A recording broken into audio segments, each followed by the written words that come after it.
Vaša excelencia, ctení hostia, dámy a páni, pri slávnostnej príležitosti ukončenia pastierskej služby jeho excelencie monsignora Františka Radeka, ordinára ozbrojených síl a ozbrojených zložiek Slovenskej republiky.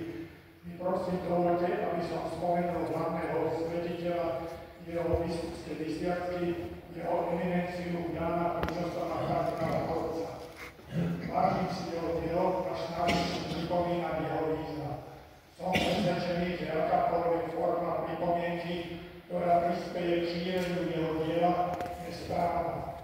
Vychádzajúc z tohto presvedčenia na základe rozhovorov s otcom kardinálov, som iniciálom vznik vyhotovenie pamätnej bronzovej plakety, ktorá má za cieľ pripomínať jeho život a dielo. Podľa priania a želania otca kardinála bude udeľovaná osoba, a to je prvý raz, ako ocenenie za podporu, šírenie a rozvoj jeho pastoračného diela. Otec kardinál mi za svojho života dal súhlas za vytvorenie ocenenia a poveril ma jeho udeľovanie. Podmienkou vzniku ocenenia bolo, že bude udeľované až po jeho smrti, lebo za jeho života mi to zakázal. Takisto som mal tu možnosť vnúknutie od Pána Boha, že krátko pred smrťou jeho eminencie som bol v Nitre na univerzite a keď v rozhovore s jeho osobným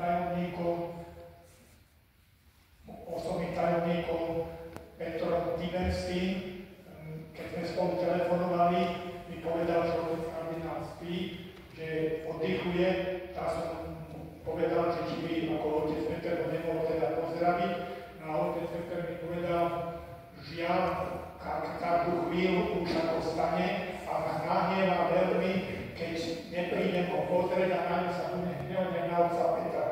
Tak som si teda išiel tam a pričom mi hovoril potom na záver otec kardinál alebo jeho eminencia, že sa bude za mňa naďalej modliť, aby som dlho žil, naďalej robiť dobré skutky a toto je jeden z tých dobrých skutkov. Dnes mám tu čest a potešenie odovzdať toto ocenenie jeho excelencii monsignorovi Františkovi Radekovi nielen za jeho dlhoročnú pastierskú službu o ozbrojených silách a ozbrojených zložkách Slovenskej republiky, ale najmä za podporu, rozvoj a šírenie pastoračného diela jeho eminencie Jána Chryzostoma kardinála Korca i za spoločnú pastoračnú službu s otcom kardinálom. Ak som tam chodil na návštevy, tak otec biskup bol tedy pomocný biskup za kardinála Nitre. Monsignor František Radek je nielen verný Kristov kňaz a duchovný otec, tak ako to má uvedené vo svojom biskupskom hesle, ale venoval sa i podpore iných činností.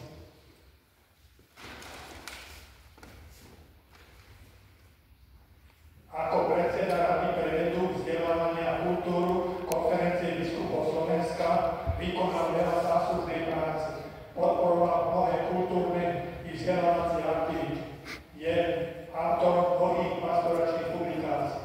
Vo svojej rodnej obci Bočenok, kde je čestným občanom, inicioval v roku 1992 vznik celonárodného festivalu kresťanského divadla Choraz do Bočenok, na ktorý má už 33 rokov neoceniteľný patronát. Veľa rokov som sa osobne venoval medičnej činnosti a vydával som rôzne knihy. Pri tejto činnosti som pred viacerými rokmi požiadal o spoluprácu a podporu aj monsignora Františka Radeka, ktorý mi mnohokrát pomohol a nezištne podporoval moje medičné aktivity. Jeho podporu si vážim a som za ňu veľmi vďačný. Napríklad aj tento rok sa uvádzali nové knihy slovenských autorov do života v tomto chráme, v tejto katedrále so súhlasom otca biskupa, podobne Mlany a tak ďalej. Vaša excelencia, monsignor František Radek, dovoľte mi prosím, aby som s úctou a vďakou i s veľkým obdivom vášmu životu, vašej dlhoročnej službe, šírení viery a záslužnej pastoračnej práci vám odovzdal pamätnú medailu, plaketu jeho eminencie Jána Chryzostoma kardinála Korca a osvedčenie certifikát o udelení tohto ocenenia. Mene podporovateľov, priateľov Svetého duchovného diela otca kardinála Korca vás prosím, aby ste si prevzali ocenenie z mojich rúk.